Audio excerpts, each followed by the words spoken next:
안녕하십니까. 호랑이띠 계일간의 경자년 운세에 대해서 알아보겠습니다. 계일간이 경자년을 맞이했습니다.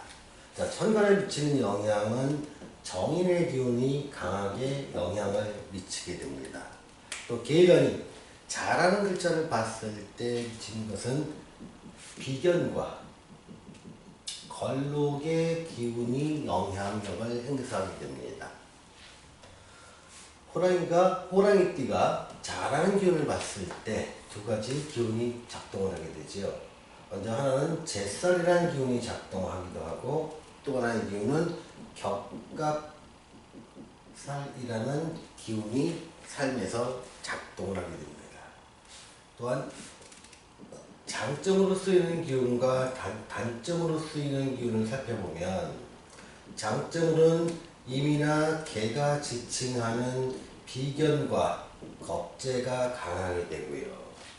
또 신이라고 하는 어떤 편인이 장생의 기운을 얻게 됩니다.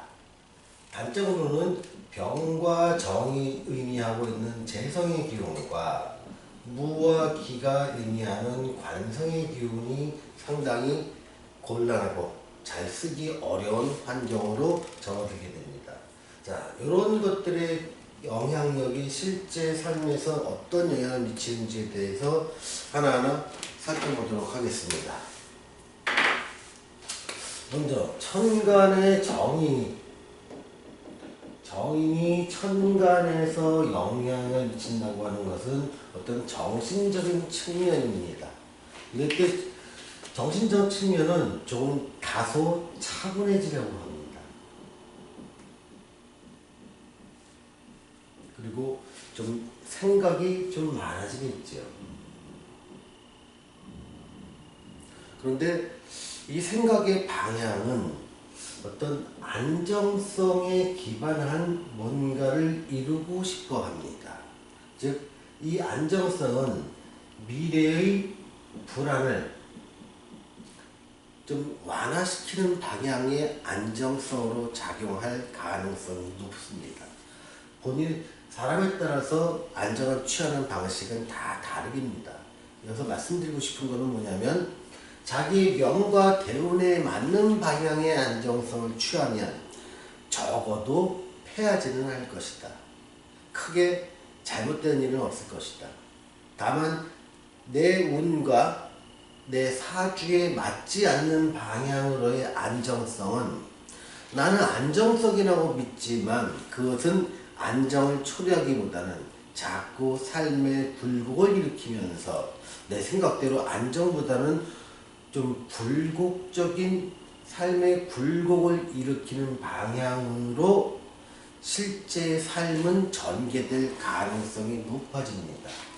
자, 개라고 하는 일간이 자라고 하는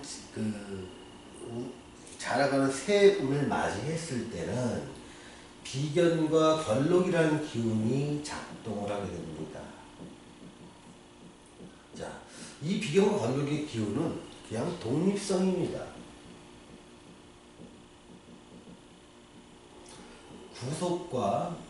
구속을 거부하게 됩니다. 어디에 소속된 나를 주장하기보다는 내 능력으로서 온전히 인정받는 나. 그래서 주도적 삶을 시작하고 싶은 욕망이 강하게 일어납니다. 자, 여기서 말하는 미래의 불안을 통해서 안정성을 취한다고 하는 것은, 이때는 미래의 불안이 어떤 현상을 보게 되냐면, 내가 직장을 가진 사람, 잘 나가는 안정된 공무원이다. 또 고위직 공무원도 마찬가지입니다. 또는 그러니까 몇 가지 예를 들어 보겠습니다. 공무원이다. 또 대기업에 잘 다니고 있는 사람이다 하더라도 이 사람들의 미래의 불안은 어떤 쪽으로 작용을 하게 되냐면, 내가 이 직장을 계속 다니는 것이 내가 나이를 먹어서도 내 삶을 보장할까에 대한 의문으로 다가오게 됩니다. 이 의문은 어떠냐면, 주변에서 정년퇴임까지 가거나 정년퇴임까지 중간에 가기 전에도 50대까지 근무했던 선배들을 보면 나는 그 선배들처럼 되고 싶다는 생각이 없어지게 됩니다. 저렇게 열심히 살았는데 저 정도밖에 못 되는 것이 나의 미래라면 나는 과감하게 그 미래에 투자하는 게 아니라 좀 더 재물적으로 안정되고 내 삶을 윤택하게 할 수 있는 방향은 그 직업의 안정성 문제가 아닌 다른 곳에서 새로운 곳에서 찾고 싶어 하는 생각이 강하게 들어갑니다. 이 새로운 곳은 보통 창업으로 이어집니다. 이 창업은 독립성과도 상당히 많은 맥락을 같이 하게 되는 것이지요. 이 창업은 나는 더 이상 어떤 틀에 박힌 체제 속에서 전체의 일부에 지나지 않는 역할을 하면서 큰 기계장치에 작은 부품에 지나지 않는 삶을 살면서 내 인생을 낭비하고 싶지 않다. 나는 존중받아야 될 인간이면서 내 능력을 충분히 발휘할 수 있는 삶의 여건을 내 스스로 만들고 싶다. 이것을 키워드 2개로 말씀드리면 독립성과 창업이라고 말할 수 있습니다. 보통 계일관이 평소엔 약한 것 같지만 지지에서 해, 자, 축을 봤을 때는요. 해를 봤을 때는 계일관은 제왕제에 들어갑니다. 또한 겁제의 기운이 강하시죠. 자를 봤을 때는 비견이나 걸록의 힘을 얻게 되고요. 축을 봤을 때는 어떤 양인의 힘을 얻게 됩니다. 그래서 이 3개의 해가 지칭하는 바는 뭐냐면 계일관한테는 이제는 독립해라. 이제는 내가 누군가의 밑에서 시키는 일을 계속하면서 부품적인 삶을 사는 게 아니라 내 주도적인 삶을 살면서 내가 원하는 방향으로 내 삶을 이끌고 나가고 싶다.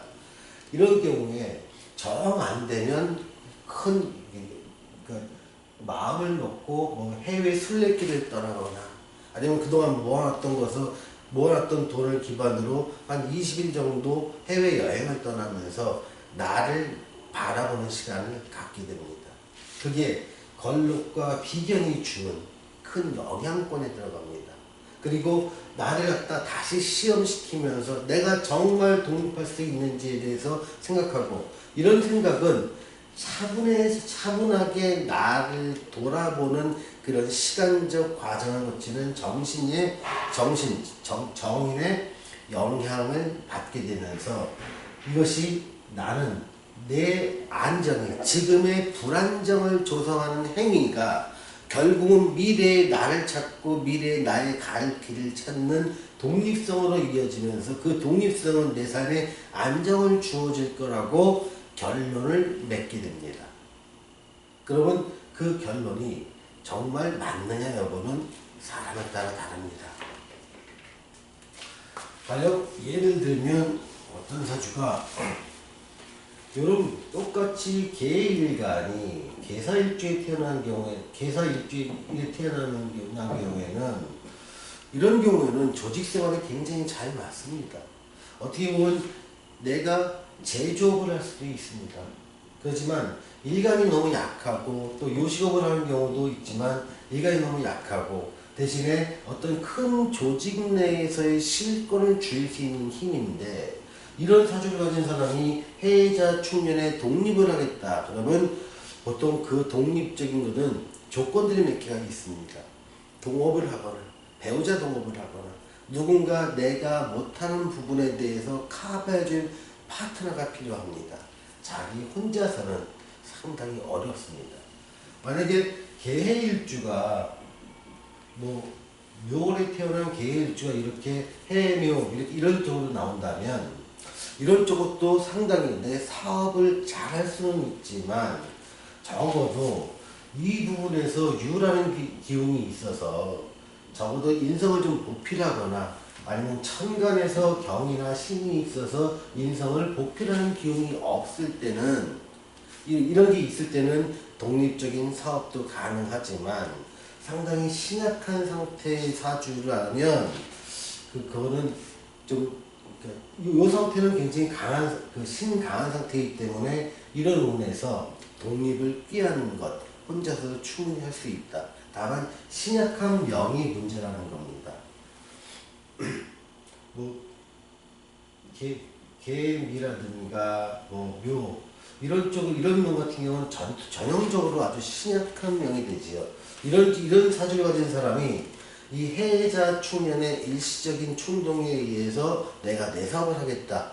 이거는 좀 말리고 싶은 생각입니다.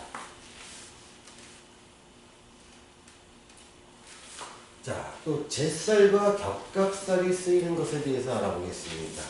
제살과 격각살은요. 제살이 왔다는 것은 내가 주도적으로 내 마음대로 하고 싶은 대로 행동하는 것은 큰 제약을 받는다.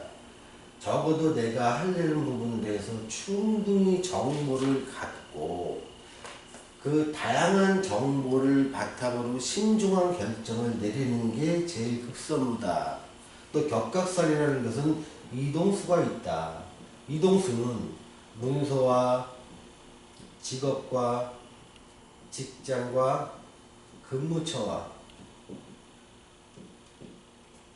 주거의 이동수를 말합니다. 그런데 이들의 이동수는 오래된 것에 대한 이동수를 의미합니다. 적어도 문서는 5년 이상 보유했는데 잘 안 팔리던 문서라든가 직업이나 직장의 경우도 적어도 5년 이상 근무했던 그런 곳에서의 이동을 의미합니다. 또 주거 또한 오랫동안 살았던 집, 이들의 주거라면 이동수가 있으니 이동의 결과는 사주에 따라 달라질 수 있지만 내가 오랫동안 보유하고 있던 문서나 직업의 변동은 내가 원하든 원치 않든 이루어질 가능성이 매우 높다. 이렇게 말씀드릴 수가 있습니다. 또한 장점으로 쓰이는 부분과 단점으로 쓰이는 부분에서 이 부분만 놓고 넘어갔습니다. 재성과 관성이 상당히 안 좋아진 쪽으로 갑니다. 자, 재관이 안 좋아진다는 것은 기혼자한테는 어떤 가정의 불안입니다. 미혼자한테도 어떤 이성의 불안입니다. 그래서 이런 상황은 곧 애정운으로 이어질 수 있습니다. 애정운은 가정을 가진 사람도 가정이 굉장히 혼란에 빠질 경우도 있고 마찰이나 분쟁 이런 것들이 있을 수 있고요. 또 아직 가정을 이루지 못한 사람이라도 사귀던 사람과의 어떤 마찰이나 분쟁은 피할 수가 없는 상태가 되니 이런 시기에는 내 주장을 다소 늦추고 상대방의 얘기를 들어주는 것을 의식적으로 한다면 이러한 불안한 기운을 다소나마 완화시킬 수가 있을 것입니다. 재물운에 대해서 알아보겠습니다. 재물 중에서는 재성과 관성이 나빠집니다. 또 취업운에 대해서도 같은 상황이 들어가게 됩니다. 재성과 관성이 나빠지게 되면요, 재물적인 측면이나 취업적인 측면이나 시험적인 측면에서 상당히 불리해집니다. 그러니 재물적인 측면은 나 자신에 대한 투자는 긍정적이지만 어떤 재물을 위해서 투자를 통한 이익을 얻는 투기성이라는 것들은 절대로 하지 않기를 권해드립니다. 취업의 경우도 내가 기술이나 내 자격을 바탕으로 취업하는 건 가능하지만 남들과 차별하지 않은 나만의 기술을 승부보지 못하는 직장이라면 많이 운이 없게 됩니다. 또한 시험원 쪽에서도 단기 시험이라면 가능하지만 3년이나 5년쯤 걸리는 시험을 준비한다는 것은 운적으로 상당히 불리한 시기에 준비한다, 이렇게 생각하시면 될 것입니다. 자, 사업에 대해서 알아보겠습니다. 내 기술이라든가 내 노하우를 바탕으로 해서 강의를 하거나 서비스를 제공하는 업종이라면 좋습니다. 다만 내가 뭔가 유통을 하거나 대기업에 납품을 하거나 정부 관련 용역을 수행하는 일이라면 상당히 어려운 한 해가 될 것으로 보입니다. 오늘은 호랑이띠 개일간의 경자년 운세에 대해서 말씀드렸습니다. 감사합니다.